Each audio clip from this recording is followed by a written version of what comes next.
Hey everybody, Ryan here with Ray's Latest, and today we're going to talk about Yandy Diaz and Steven Matz talking to reporters this past week, kind of just about the progression throughout spring training and where they're at, and kind of what the coaches think about them, as well as the Rays play this week. They play the Atlanta Braves Saturday at 1:05 p.m. Eastern Standard Time. It's exciting. Going to kind of fully see to a certain extent that what the lineup might look like for the first couple innings, kind of where Cash has got some guys, barring any injuries and any rest things of that nature, and kind of seeing how some of these prospects, so just Trey Morgan and Xavier Isaac and players like that, kind of show up on a big league scale for the first times in their career. But first, I kind of want to just talk about Yanni Diaz. He speaks on the upcoming season. And he speaks on what kind of perspired throughout the off season. And the first thing he says is the mindset stays the same. Obviously, it stays the same for me. I try to stay youthful. I try to stay energetic and do my part on the field and off the field. A lot of questions have been kind of made about Diaz over the years. He's in his eighth year with the team. He's in his 30s. He's kind of getting a little bit older to where you would expect to see some type of career regression at this rate, but I feel like he just keeps getting better. And I think that a lot of that has to do with just if you look at him and you're like, dang, that guy is huge. And he keeps his body in shape. He stays in the gym. He outworks everybody when it comes from a strength perspective. And you can kind of see that portrayed with how he hits a baseball. And him being the primary DH, he's all he has to do really is hit, play the occasional first, maybe the occasional third. But he's probably going to play 120 games at DH this season, hopefully, barring any crazy setbacks. But I think that from him just being able to stay in shape, stay at that top physical form for him is going to just be able to keep his production numbers through the roof. And I think that him being able to continue to do that may lead to a continuous stay with the Tampa Bay Rays, barring any crazy contract disputes and things of that nature, if he kind of keeps up with what he's doing. He then goes on to say, he said about the offseason, he says, I obviously had it in my mind, seeing the rumors and whatnot. But as time went on, obviously I was staying here in Tampa Bay. So just extremely grateful for the organization and thankful to God to keep me here and just excited for another season. So obviously he saw the rumors. Everybody saw the rumors. We were shipping everybody else off. He was he was the next person on that chopping block, in my opinion, of if we're trying to just salary dump people, he's going to be the next one to go because he's the highest paid player or was the highest paid player on the team at the time at that $12 million a season. And it does something to you as a person knowing that's the possibility of where you played the last 8 years of your career, you could just be gone in a day. And it's crazy to think about, but obviously he knew he wasn't really going anywhere over time, and he kind of knew that he was going to be in Tampa Bay. So I think that that kind of just transitioned a little switch in him, just being like, "Yeah, okay, I'm good. I'm going to be back in this organization for another season, hopefully, and just keep grinding and keep going from there and kind of see what we can do." And Kevin Cash says he looks really good. You know, he puts his time in the gym. And the question is, how big is he going to get and all that? But this year he's come in and he looks like he's big as usual, but very athletic, which is that's a great sign. Is you have a guy in your mid 30s, he is jacked. Usually you would see those guys that are a little more stiff, hard to move around, especially from a DH perspective. You don't need to be as fully functional rotationally wise as a position player would be.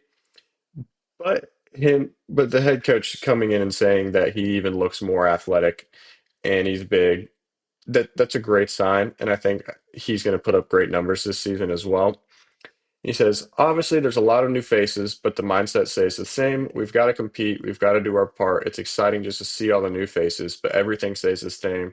We're just trying to do our job. Obviously, it feels a little different with all the new faces, but we're all ball players. At the end of the day, we all get to know each other, so it's a matter of just becoming one as a group and getting to know all the new faces.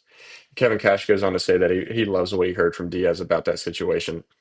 So it's great that and obviously in professional sports, roster turnover and roster change is a little more consistent than in a college space where not necessarily much these days, but back in the day it was You go to a school, you're there for 3 to 4 years, and you kind of build relations with those guys over those 3 to 4 years. Professional baseball, you could be there for a week, or you could be there for 2 weeks, or you could be there for 10 years.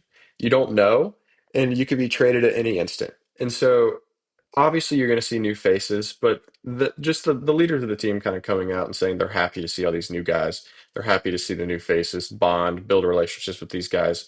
It's great for locker room camaraderie, obviously, and then that just translates over to the field. So if you love each other in the locker room, you're going to love each other on the field and want to play for each other and support each other and have each other's back.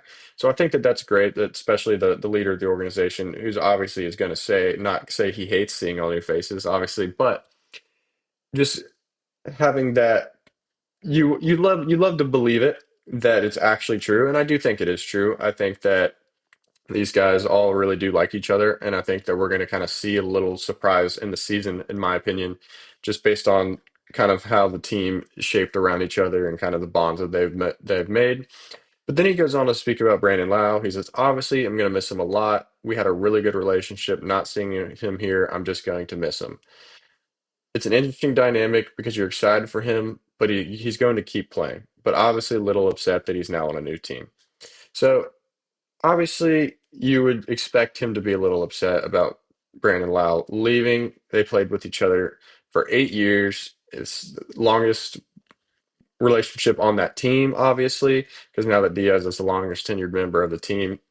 So it's one of those things where I feel for him. It does suck, and it sucks as Rays fans because you kind of feel like you lost a little friend too, because he was your second baseman for forever. It feels like. So losing him, obviously for him, it probably hurts a little bit more because that was one of his best friends on the team.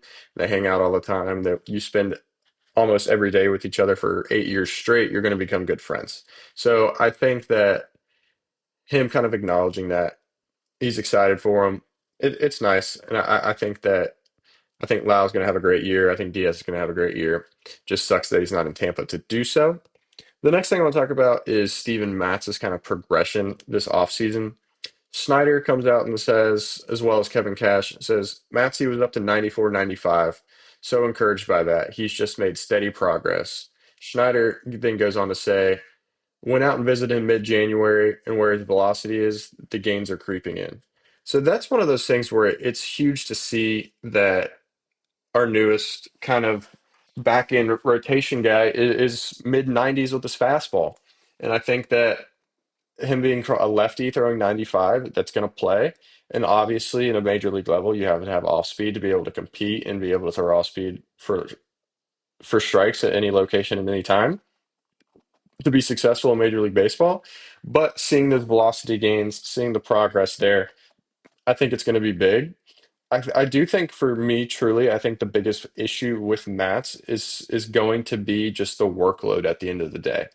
I think that him transitioning over to the bullpen a few years ago, you don't see as high of a workload. Obviously, he had a few starts here and there, but transitioning from a bullpen to a full-time starter is a massive gain of load management on your arm and on your body. And I think that, especially not saying he's old, but at his age, I think that load management and being able to recover and be able to put your body in the best position possible, I think that's going to be detrimental to his success this year. And I think that being able to throw 5 to 8 innings every 5 days and be able to stay healthy doing that is going to be the biggest problem, in my opinion. And I think that he can do it. And I think that the staff knows that. But I just think that from there, that's just kind of my issue. That's what I see being a problem going into the season is just minor IL stints here and there for back inflammation, elbow inflammation, shoulder inflammation, things of that nature, just where your body's not used to throwing that much. And obviously, he's a big leaguer. He's been throwing a baseball for 20 years at this point. But once you get into mid-August and September, those pitches count a little more than they do in mid-April. And I think everybody knows that. And when you get to mid-August and you're at 100 innings, you've thrown more innings than you have in the last 3 years, and it's only August. I think that's where the issue is going to be with him, is kind of slowly getting him into that and building up that. building up that strength, building up that ability to go deep into games and last long in games as well. But you guys let me know what you guys think about Diaz, what you guys think about Matt's kind of progression and statements that the coaching staff has made, as well as spring training starts this week. I'm really excited to kind of see how the Rays perform, kind of see what the lineup looks like, kind of see mainly what these prospects and borderline 40-man guys look like as well. You guys have a great one.